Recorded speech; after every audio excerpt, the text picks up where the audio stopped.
जय हिंद साथियों, चलिए आज क्लास 10th का साइंस का 20वां चैप्टर जिसका नाम है विद्युत धारा उसका अध्ययन करते हैं। इस चैप्टर में कुल 8 हेडिंग है। कुल कितने हेडिंग है? 8 हेडिंग है, जिसमें से हमने 4 हेडिंग का डिस्कस कर लिया है और 4 हेडिंग बाकी हैं। तो इस वीडियो में हम पढ़ेंगे कि विद्युत परिपथ तथा विद्युत परिपथ आरेख क्या होता है और हम पढ़ेंगे विद्युत प्रतिरोध क्या होता है। ठीक है, इसके पहले वाले वीडियो में हम पढ़ चुके हैं कि विद्युत आवेश क्या होता है, विद्युत धारा क्या होता है, विद्युत विभव क्या होता है और विद्युत विभवांतर क्या होता है। तो चलिए इस दोनों हेडिंग को पढ़ने से पहले ये जो पहले वाले जो हेडिंग है उनका हम शॉर्ट रिवीजन कर लेते हैं। ठीक है, तो देखिए विद्युत आवेश क्या होता है। पहला जो हमारा हेडिंग था उसमें विद्युत आवेश, चूँकि ये हम अध्ययन कर चुके हैं लेकिन इसके बारे में थोड़ा सा हम जान लेते हैं। विद्युत आवेश क्या होता है? देखिए, जब किन्हीं दो वस्तुओं को आपस में रगड़ते हैं तो उनमें इलेक्ट्रॉन की अधिकता या इलेक्ट्रॉन की कमी हो जाती है, जिसके कारण वे एक दूसरे को आकर्षित या प्रतिकर्षित करते हैं, जिसे हम क्या कहते हैं? जिसे हम आवेश कहते हैं। आवेश का जो सूत्र होता है, इस आवेश का सूत्र होता है Q बराबर NE। Q यहाँ पे क्या है? आवेश है, N है स्थानांतरित इलेक्ट्रॉनों की संख्या है और E क्या है? मूल आवेश, जिनका E बराबर क्या होता है? E का मान होता है 1.6 गुणे 10 पावर माइनस 19, 1.6 गुणे 10 पावर माइनस NE होता है। जैसे ये वस्तु है, ये दूसरी वस्तु है, इसको आपस में रगड़े तो इस वस्तु से एक इलेक्ट्रॉन निकल के इस वस्तु पे चला गया तो ये वस्तु क्या हो गया? ये वस्तु आवेशित हो गया। ये भी वस्तु आवेशित हो गया क्योंकि ये तो इलेक्ट्रॉन का दान किया है तो इसमें इलेक्ट्रॉन की कमी है तो ये भी आवेशित हो गया, और ये इलेक्ट्रॉन ग्रहण किया तो ये भी आवेशित हो गया। क्योंकि दोनों वस्तु आवेशित हुए हैं, लेकिन कितना आवेशित हुए हैं, कितना कूलम आवेशित हुए हैं, तो इसकी गणना हम इस सूत्र से कर सकते हैं। मानिए एक यहाँ पे कोई वस्तु है और यहाँ पे कोई दूसरी वस्तु है, इसमें से यहाँ 2 इलेक्ट्रॉन ट्रांसफर हो गया। ये 2 इलेक्ट्रॉन इसको दान कर दिया, ये 2 इलेक्ट्रॉन घोंट लिया, इस पे माइनस चार्ज और इस पे प्लस चार्ज। तो इस वस्तु पे कितना आवेश हुआ इस फार्मूले से हम निकाल सकते हैं। N बराबर यहाँ पे क्या है? 2 और E का मान हम जानते हैं कि 1.6 गुणे 10 पावर माइनस 19 होता है और Q बराबर NE होता है, तो हम इस फार्मूले से निकाल सकते हैं। तो विद्युत आवेश क्या होता है ये आप समझ गए। ठीक है, अब चलिए जानते हैं कि विद्युत धारा क्या होता है। देखिए, एकांक समय में आवेश प्रवाह की दर को हम विद्युत धारा कहते हैं। एकांक समय में विद्युत आवेश की प्रवाह की दर को हम क्या कहते हैं? विद्युत धारा कहते हैं। जैसे जैसे यहाँ पे कोई चालक तार है और यहाँ से आवेश, मानिए 5 कूलम का आवेश यहाँ से यहाँ जा रहा है और जाने में समझिए 5 सेकेंड का समय लग रहा है। इसे बिंदु A से बिंदु B तक एक चालक तार है, ये भी एक चालक तार है जिसका एक सिरा A है और दूसरा सिरा B है। तो 5 कूलम आवेश को बिंदु A से बिंदु B तक जाने में 5 सेकेंड लग रहा है। तो हमारा विद्युत धारा क्या हो जाएगा? V बराबर हम जानते हैं, विद्युत धारा को I से रिप्रेजेंट करते हैं। I बराबर क्या होता है? I बराबर होता है Q अपान T। ये हमारा फार्मूला होता है कि एकांक समय में आवेश प्रवाह की दर को हम विद्युत धारा कहते हैं। क्या कहते हैं? एकांक समय में आवेश प्रवाह की दर को विद्युत धारा कहते हैं। तो कितना कूलम? 5 कूलम आवेश को बिंदु A से बिंदु B तक जाने में 5 सेकेंड लगा, यानी 1 कट के क्या बचा? 1, यानी 1 एम्पियर का धारा इसमें बहा है, 1 एम्पियर का धारा बहा है। तो आप समझ गए विद्युत आवेश क्या होता है और विद्युत धारा क्या होता है। तीसरी हेडिंग क्या थी हमारे में कि विद्युत विभव क्या होता है। तो विद्युत विभव क्या होता है? देखिए, ये मानिए कोई विद्युत क्षेत्र है। विद्युत क्षेत्र क्या होता है?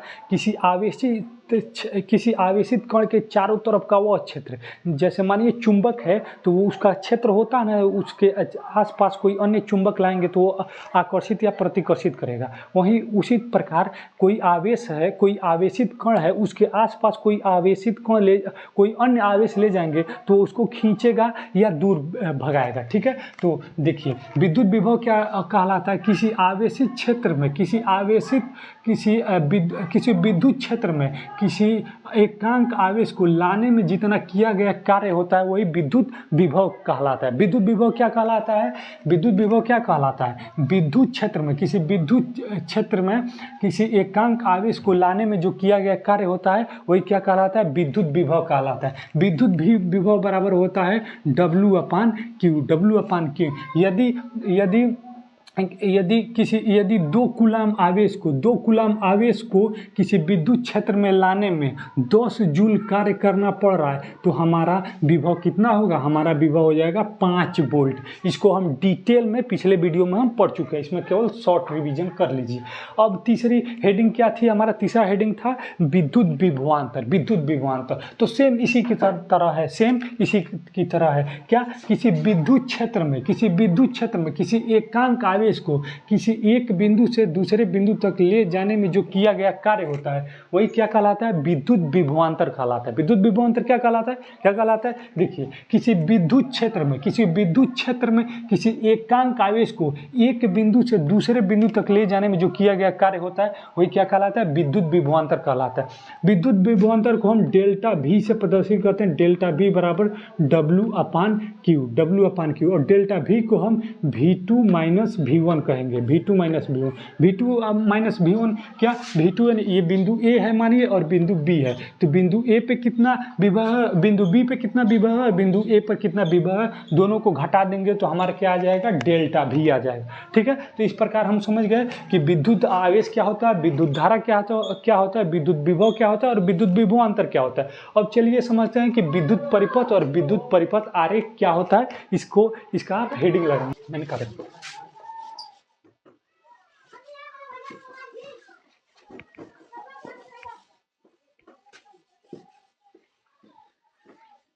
तो चलिए हेडिंग लगाइए विद्युत परिपथ और विद्युत परिपथ आरेख। तो देखिए विद्युत परिपथ क्या होता है। जैसे एग्जांपल के लिए हमको यदि यहाँ से पडरौना जाना है या यहाँ से कहीं भी जाना है किसी अन्य स्थान पे, तो हमको चलने के लिए क्या चाहिए? रोड चाहिए, सड़क चाहिए, या पैदल जा रहे हैं तो अपने पैर से चले जाएंगे, या किसी सवारी से जा रहे हैं, साइकिल से, मोटरसाइकिल से या बस से जा रहे हैं तो हमको चाहिए, तो मेन क्या चाहिए? हमको चलने के लिए रास्ता चाहिए, रोड चाहिए उसे। और यदि कहीं टूटा फूटा हो तो मार देंगे, धक्का मार के हम चले जाएंगे, हमारा तो कोई दिक्कत नहीं है यदि हम पैदल रहे तो। लेकिन देखिए यदि विद्युत धारा को जाना है, मानिए कोई चालक तार है, चाक है, इसको चालक तार मान लीजिए आप, ये कोई चालक तार है और यहाँ से किसी आवेश को यहाँ तक ले जाना है, धारा को, विद्युत धारा को इस बिंदु से इस बिंदु तक ले जाना है, तो कैसे जाएगा? पहला कंडीशन तो ये सतत होना चाहिए, मतलब ये तो धातु का होना चाहिए। ये नहीं तो हिजा से धातु ले, हिजा से लकड़ी लगा दे बीचवा में फिर धातु का, तो ऐसा नहीं होना चाहिए। पूरा एक धातु का होना चाहिए, यानी पूरा सतत एक धातु का होना चाहिए। दूसरा कंडीशन ये बंद होना चाहिए, ये नहीं कि यहाँ से लाए बीच में कुछ देर काट दिए और फिर से लगा दिए, तब धारा बहेगा? नहीं बहेगा। तो विद्युत परिपथ क्या होता है? विद्युत धारा के, विद्युत परिपथ आप हेडिंग लगा दिए। अब इसका हम परिभाषा लिखेंगे, क्या लिखेंगे? विद्युत धारा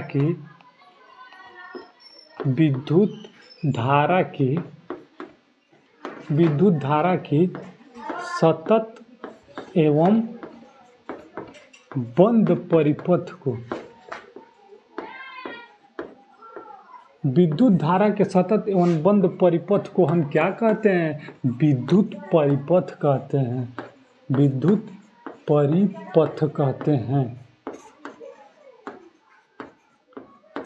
विद्युत धारा के सतत एवं बंद परिपथ को हम क्या कहते हैं? विद्युत परिपथ कहते हैं। जैसे हमने एक बनाया है अपना विद्युत परिपथ, ये देखिए प्रैक्टिकली, जैसे ये बैटरी है, ये बैटरी क्या है? इसमें कई सेल लगे हैं और सेल आपस में जुड़े हैं, तो ये बैटरी का निर्माण हुआ है। और यहाँ से हमने एक कॉपर का तार लिया है और इस बल्ब में लगा दिया है, यहाँ पे स्विच लगाकर, और फिर से ये तार आकर इस बैटरी में जुड़ गया है। तो यहाँ पे क्या है? हमने क्या कहा? विद्युत धारा के सतत एवं बंद परिपथ को हम विद्युत परिपथ कहते हैं। तो पहली इसमें 2 चीजें हैं, सतत और बंद। सतत यानी लगातार होता है, लगातार, और बंद यानी क्लोज क्लोज आप तो जानते हैं, बंद माने बंद। अब इसको क्या समझाना है, तो क्या कह रहा है, विद्युत धारा के सतत एवं बंद परिपथ को विद्युत परिपथ कहते हैं। यानी विद्युत धारा इस बैटरी से और इस बल्ब तक ले जाना है, तो पहला तो सतत होना चाहिए, ये नहीं कि रुक के यहाँ तक गए और उसके बाद से रुक गए और फिर तार लगा दी, ऐसा नहीं होना चाहिए। और दूसरी कंडीशन बंद होना चाहिए, ये नहीं कि यहाँ तक गए और कहीं पे यहाँ पे काट दें या कहीं पे काट दें तो क्या ये बल्ब जलेगा, नहीं जलेगा। तो विद्युत धारा के बंद एवं सतत परिपथ को हम विद्युत परिपथ कहते हैं। यहाँ पे स्विच लगा है, इसको ऑन करेंगे तो मारेगा बुक भाई लाल पीला हरा, इसके चक्कर में नहीं पड़ना है, ठीक है। इसको हम ऑफ कर देते हैं, ठीक है। तो एग्जाम में आ गया कि विद्युत परिपथ किसे कहते हैं, तो आप सीधा सीधा जवाब दे देंगे कि विद्युत धारा के सतत एवं बंद परिपथ को हम विद्युत परिपथ कहेंगे। एकदम छोटा सा डिफिनीशन है। अब इसके बाद हम जानेंगे विद्युत परिपथ आरेख क्या होता है। देखिए जो विद्युत परिपथ है ना, इस विद्युत परिपथ है ना, इसमें 2-4 गो अवयव लगा है, बैटरी लगा है, तार लगा है, बल्ब लगा है, स्विच लगा है। तो इन जितने भी अवयव हैं इनको मिलाकर एक निकाय बना जाए। आप कहेंगे निकाय ई का होता है, जैसे मानिए ये सब हम सेटअप बनाए हैं ना, ये बैटरी, ये बल्ब, ये स्विच, इन सबको मिलाकर एक सेटअप बना दिए हैं ना, तो इसी को तो कहेंगे विद्युत परिपथ आरेख। लेकिन ये क्या है, ये हम आपको प्रैक्टिकली दिखा रहे हैं, लेकिन ये जो विद्युत परिपथ आरेख होगा उसको संकेतों के रूप में हम दिखाएंगे, संकेतों के रूप में। तो हम विद्युत परिपथ आरेख के बारे में क्या लिखेंगे, इस विद्युत परिपथ आरेख के बारे में हम क्या लिखेंगे कि विद्युत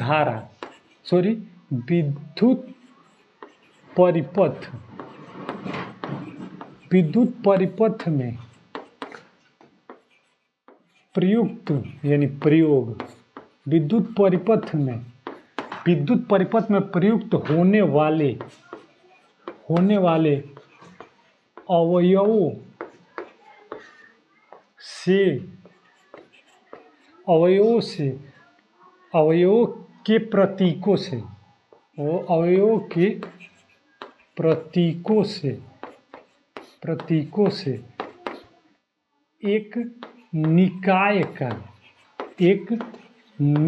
प्रतीकों से एक निकाय का निर्माण किया जाए, एक निकाय का निर्माण किया जाए, तो वह क्या कहलाता है, वह विद्युत परिपथ आरेख कहलाता है। वह विद्युत परिपथ आरेख कहलाता है।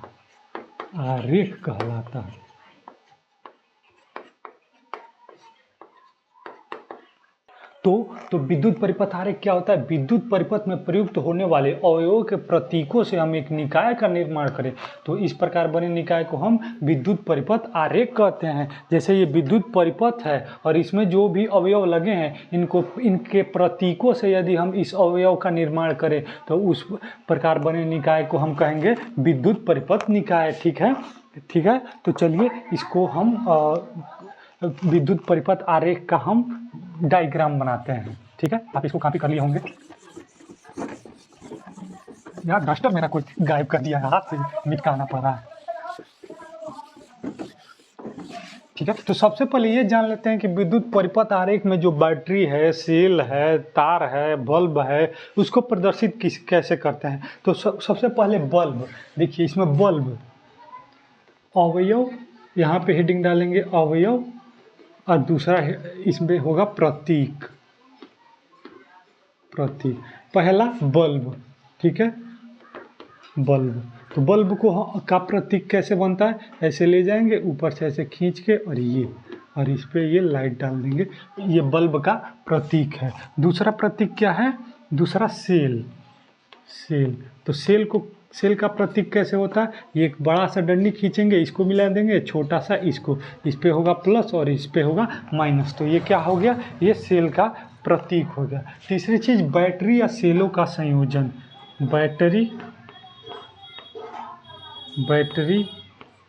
या सेलों का संयोजन, सेलों का संयोजन। तो जो बैटरी होता है ना, जो बैटरी आप देखते हैं कोई भी बैटरी, वो सेलों का संयोजन ही होता है। जैसे मेरे पास ये 3-4 सेल हैं, ये सेल हैं, इनको ये सेल हैं, इनको सेल कहेंगे। लेकिन जब इनको जोड़ देंगे, इसका ये खूंटिया वाला प्लस होता है, इधर माइनस होता है, इसका प्लस इसके माइनस है, फिर इसका प्लस इसके माइनस है, इस प्रकार यदि जोड़ देंगे तो ये बैटरी बन गया। ये एक एक था तो सेल था, लेकिन कई को जुड़ गया तो बैटरी हो गया। ठीक है, तो बैटरी या उसी को कहेंगे सेलों का संयोजन। तो इसको इस प्रकार, ये प्लस और फिर ये बड़ा सा, ये छोटा, फिर बड़ा, और फिर इस पे बड़ा, ऐसे कुछ इस प्रकार का होता है। ठीक है, ठीक, तो ये बड़े वाले पे प्लस और इस पे माइनस, इस पे माइनस। तो बैटरी या सेलों को हम इससे प्रदर्शित करते हैं। और फिर कुंजी, देखिए स्विच, जो कुंजी होता है स्विच उसको इस प्रकार हम प्रदर्शित करते हैं। इसको क्या कहते हैं? इसको कहते हैं खुली कुंजी, इसको कहते हैं हम खुली कुंजी, खुली कुंजी। ठीक है, और यदि यहाँ पे ऐसे हो गया, यहाँ पे इस प्रकार बिंदी लगा देंगे तो ये कहलाएगा बंद कुंजी, स्विचो नहीं, स्विच ऑन स्विच ऑफ। ठीक है, उसके बाद से हम एमीटर क्या होता है? ये पांचवा हो गया एमीटर। तो एमीटर क्या होता है? जैसे देखिए किसी चालक तार में, ये चालक कोई तार है, इसमें कितना विद्युत धारा बह रहा है, कितने एम्पियर का करंट बह रहा है, उसको हम नापने के लिए एमीटर का प्रयोग करते हैं। जैसे मानिए आपके घर में तार लगा होगा, बैटरी से या कहीं से कनेक्शन होगा और बल्ब तक जा रहा होगा, तो उसमें कितना एम्पियर का धारा बह रहा है, उसके लिए आप क्या लगाएंगे? उन दोनों तारों के बीच में लगा दीजिए, क्या? एमीटर लगा दीजिए, एमीटर। तो एमीटर को हम इस प्रकार से प्रदर्शित करते हैं, प्लस और माइनस। और छठा चीज है वोल्ट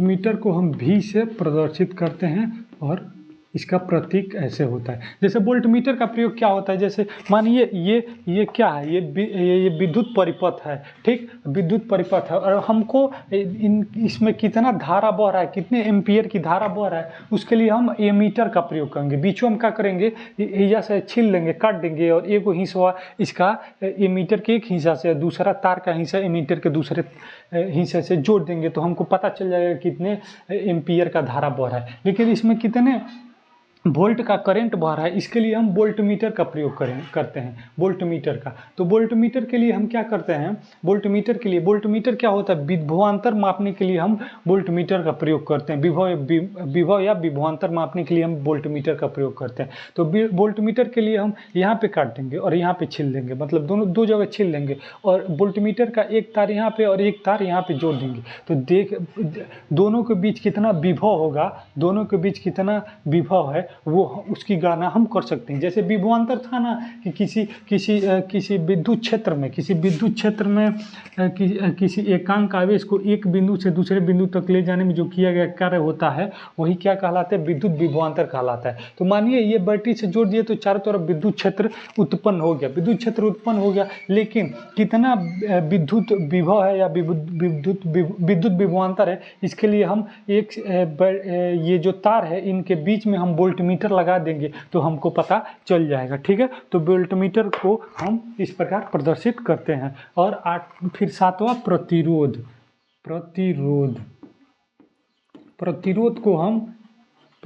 को इस प्रकार प्रदर्शित करते हैं। प्रतिरोध को ऐसे, और ये ऐसे प्रतिरोध को। ठीक है, और फिर पार्श्व प्रतिरोध होता है, पार्श्व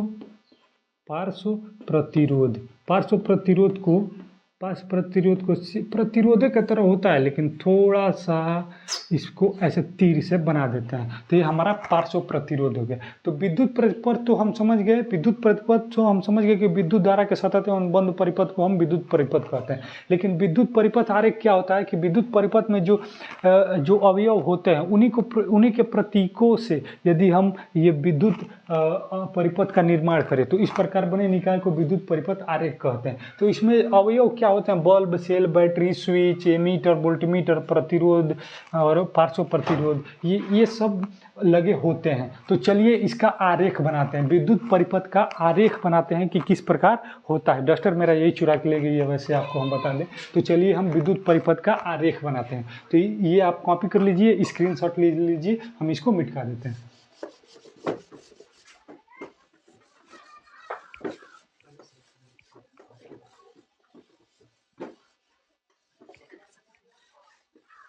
जैसे विद्युत परिपथ आरेख क्या होता है, ये जो विद्युत परिपथ है ना, ये स्विच है, बैटरी है, बल्ब है, सेम यही है, लेकिन हम इसको प्रतीक की सहायता से दिखाएंगे, प्रतीक की सहायता से दिखाएंगे। तो चलिए दिखाते हैं। सबसे पहले बैटरी बनाएंगे, ऐसे बैटरी बनाएंगे, सेलों का संयोजन ही ना बैटरी कहलाता है। तो ये हमारा बैटरी बन गया, ठीक है। और यहाँ से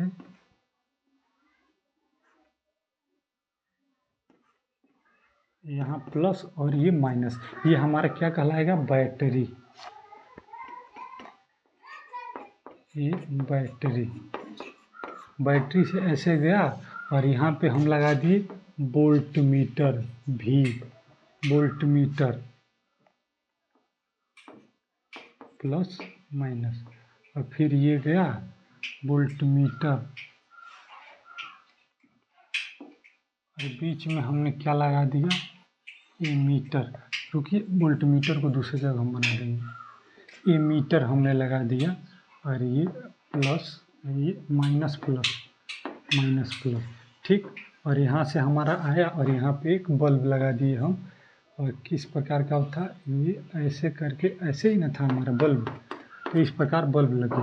और फिर यहाँ से आए, हमने यहाँ पे प्रतिरोध का चिन्ह बना दिया और लाकर इसको जोड़ दिया। और जो हमारा वोल्टमीटर होता है उसको बीच में लगाते हैं, ऐसे हम लगा देंगे, तो इन दोनों तारों के बीच में कितना विभवांतर है वो हमको पता चल जाएगा, ठीक है। तो इस प्रकार यदि ये जो निकाय बना है ना, इसी को हम विद्युत परिपथ आरेख कहेंगे। इसमें ये बैटरी है, यहाँ पे ये प्रतिरोध है जिसको आर से रिप्रेजेंट करते हैं, प्रतिरोध है, ये क्या है, ये बल्ब है, ये एमीटर है। इसमें एमीटर की सहायता से क्या मापते हैं, विद्युत धारा मापते हैं। ये क्या है, वोल्टमीटर है, इसे विभवांतर मापते हैं, वोल्टमीटर है, इसको हम वोल्टमीटर कहते हैं। तो इस प्रकार बने निकाय को हम क्या कहेंगे, विद्युत परिपथ आरेख कहेंगे। तो विद्युत परिपथ आरेख का फिगर इस प्रकार है, आप इसका स्क्रीनशॉट ले लीजिए, फिर हम विद्युत प्रतिरोध के बारे में बताते हैं, ठीक है।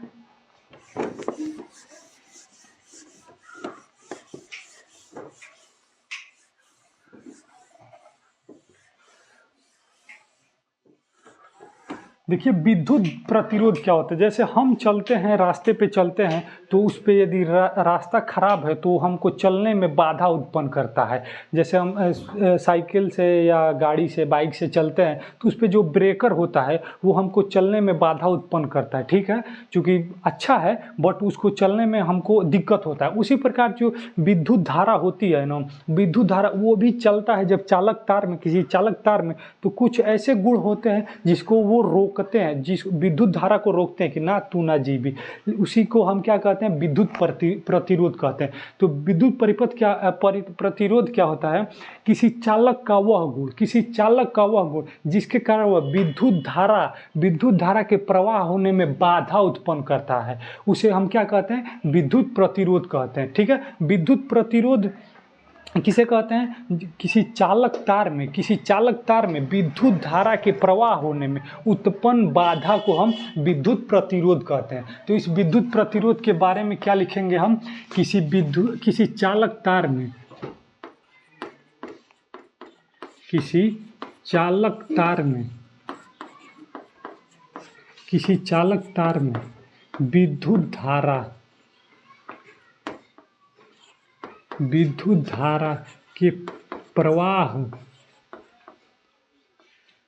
धारा के प्रवाह में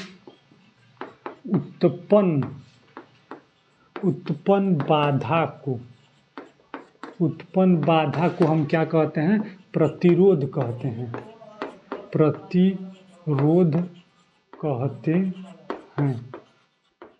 प्रतिरोध कहते हैं। तो क्या कहेंगे, किसी चालक तार में विद्युत धारा के प्रवाह में उत्पन्न बाधा को हम विद्युत प्रतिरोध कहते हैं, ठीक है, विद्युत प्रतिरोध कहते हैं। जैसे कोई चालक तार है, उसमें विद्युत धारा बह रहा है, लेकिन चालक तार यदि पतला होगा, बहुत पतला होगा, तो उसका प्रतिरोध ज़्यादा होगा। इसलिए आप देखते हैं जो जनरेटर होता है, जनरेटर वहाँ से जो करंट बहता है उसमें मोटा तार लगा होता है, पतला तार होगा तो उसका प्रतिरोध बहुत ज़्यादा होगा। ठीक है, तो विद्युत धारा को बहने के लिए इसीलिए मोटा तार लगाना चाहिए ताकि प्रतिरोध कम से कम हो। तो विद्युत प्रतिरोध क्या होता है, किसी चालक तार में विद्युत धारा के प्रवाह में उत्पन्न बाधा को विद्युत प्रतिरोध कहते हैं। ठीक है, विद्युत प्रतिरोध,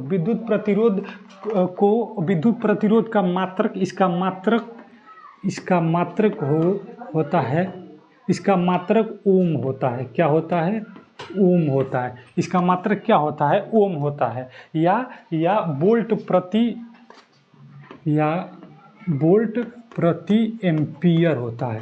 वोल्ट प्रति एम्पियर होता है। तो विद्युत प्रतिरोध का मात्रक ओम या वोल्ट प्रति एम्पियर होता है। आप कहेंगे वोल्ट प्रति एम्पियर कहाँ से आ गया? तो सूत्र होता है विद्युत प्रतिरोध का R बराबर V अपान एम्पियर का I, धारा, विद्युत धारा I, R बराबर V अपान I, ये प्रतिरोध का फार्मूला है। जैसे क्वेश्चन में पूछ दिया कि यदि किसी चालक तार में 5 एम्पियर का धारा बहा रहे हैं, यदि किसी चालक तार में 5 एम्पियर का धारा बहवाने पे 10 वोल्ट का विभव उत्पन्न हो जा रहा है, 10 वोल्ट का विभव उत्पन्न हो जा रहा है, तो उसमें प्रतिरोध बताइए। तो 2 ओम या 2 वोल्ट प्रति एम्पियर का प्रतिरोध उसमें उत्पन्न हो जाएगा। ठीक है, तो हम कुल मिला जुलाकर इस वीडियो में हम समझ गए कि विद्युत आवेश क्या होता है, विद्युत धारा क्या होता है, विद्युत विभव क्या होता है, विभवांतर क्या होता है, और विद्युत परिपथ और विद्युत परिपथ का आरेख कैसे बनाएंगे, और विद्युत प्रतिरोध क्या होता है और उसका फार्मूला क्या होता है। यही फार्मूला है, इसी में से कोई 2 देगा और 1 पूछ देगा, तो आप इस प्रकार बता सकते हैं। ठीक है, यदि वीडियो में कहीं भी दिक्कत हो, यदि समझने में कहीं भी दिक्कत हो तो आप कमेंट कर सकते हैं। ठीक है।